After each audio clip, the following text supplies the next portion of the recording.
Hello. Today I'm going to be talking a little bit about Chapter 2 and how it includes social inclusion.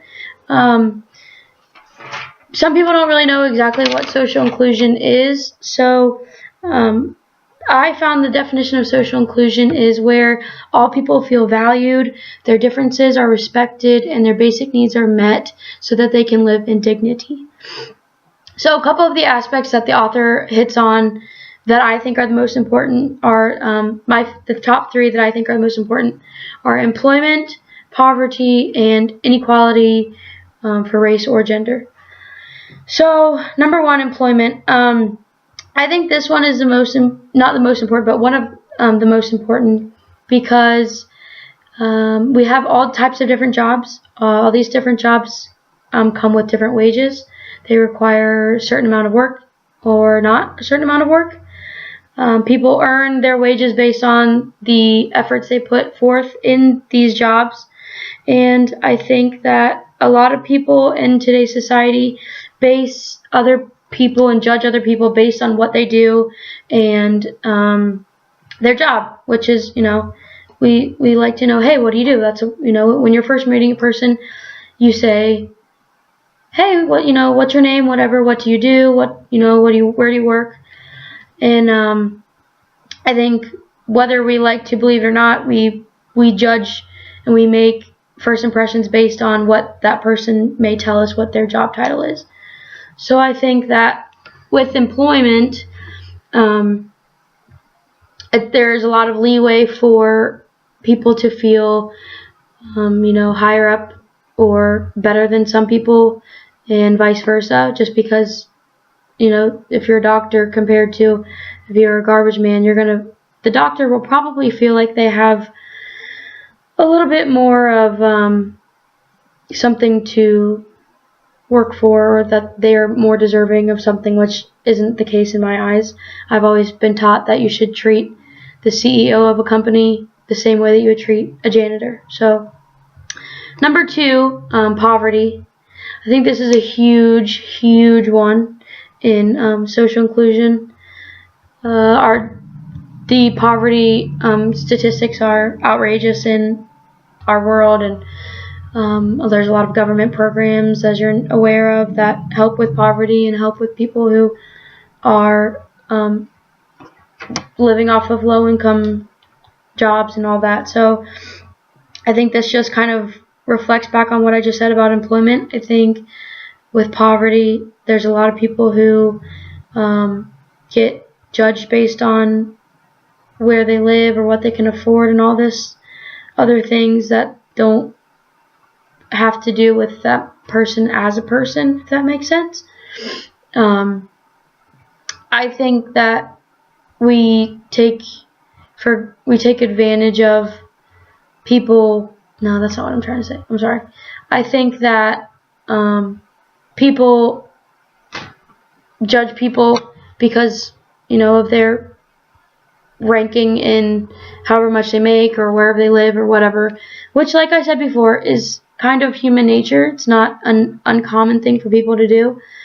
People take pride in the nice things that they have or what they've worked for, and a lot of people think that the people that are living in poverty are just taking advantage of our government, and whatever the case may be. So I think that this is a huge issue in why social inclusion is not always met, where people always feel valued and their differences are respected and their basic needs are met and all this stuff. Our government takes very good care of those people who do live in poverty, I think, for as much as they can. People who don't have jobs or who are struggling with any type of disabilities or whatever, who aren't able to work and all that.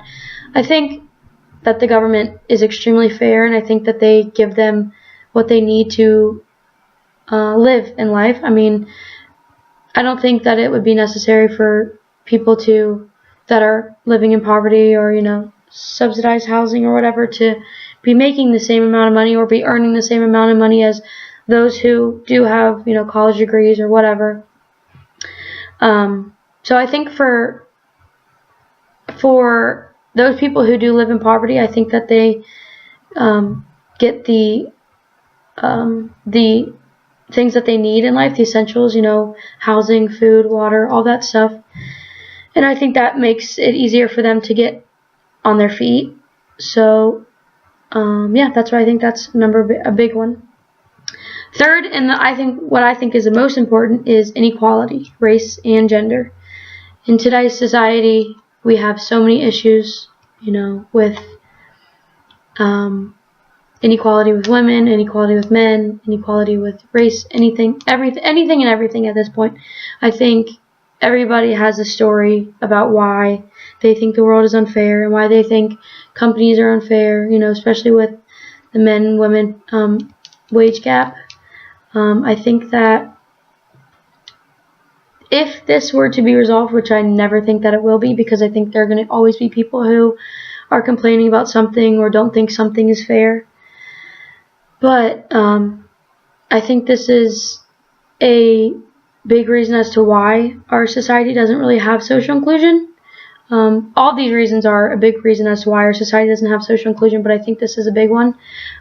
People always think that there's going to be racism and there's always going to be inequality in this world, which very well may be true. And I think that if a day comes where everybody feels like they're being treated equally or like they are getting what they deserve and all that, then I think our world would be a much happier place, and I think that social inclusion will be a aspect that is a lot more attainable. But as of right now, I think because of these and the other aspects and key components that the author listed, I don't think that we are socially inclusionized, if that's a word, or as much as we should be. So that's kind of just my viewpoint. Guess tell me what you think. Have a good day.